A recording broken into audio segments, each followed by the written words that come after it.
Hi everybody, my name's James Packham from Harcourts Packham, and I decided to shoot a very brief video about this property that we currently have on the market. It's referred to as Craiglee House, and the reason I wanted to tell you something about it is because there's just been such an enormous upwelling of public interest in the property, not only from prospective buyers but also from locals that are interested in the history of the area.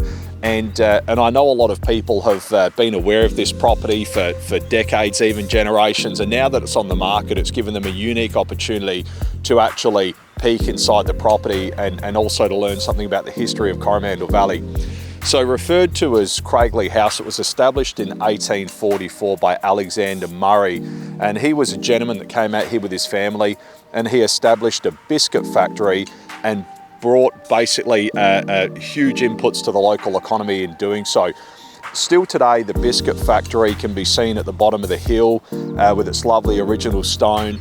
It's since been reduced in size from when it was a commercial operation and converted into a residential property and beautifully restored and modernised, and the family that lives down in that property today absolutely loves it. And this property would have been planted out with fruit trees. There was a lovely big orchard providing fruit and produce to the biscuit factory.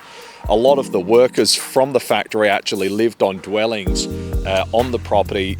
Some of the remnants of those dwellings can still be seen here today. There's old horse stables and things, and there's even historical black and white images of what this entire valley used to look like, and it's even said that they flooded the creek at the bottom of the valley and used that body of water to recreate, and there was even boating and swimming and things going on down there. I've even heard stories from locals that there's rumours that there's some underground passageways from the biscuit factory to the house and other things like that. And while we haven't actually discovered them, we have been told firsthand that they have been seen by locals that are still alive today. So it's absolutely steeped in history. It's very, very intriguing. If you want to learn anything about the property, feel free to give us a call and have a chat about it. We love the history of the property. We're talking to buyers, most of whom are here because they're really excited about the idea of taking this property on as a passion project and restoring it. This property in its elegance and in its prominence is what's attracted them to the opportunity. It is very unique though, because it is on a very large allotment. We're on over 14,000 square metres. Now, as real estate agents, we try not to make assertions as to how you can develop a property, but a local surveyor has looked at it and believes that there may be possibilities subject to planning consent to develop or subdivide the property.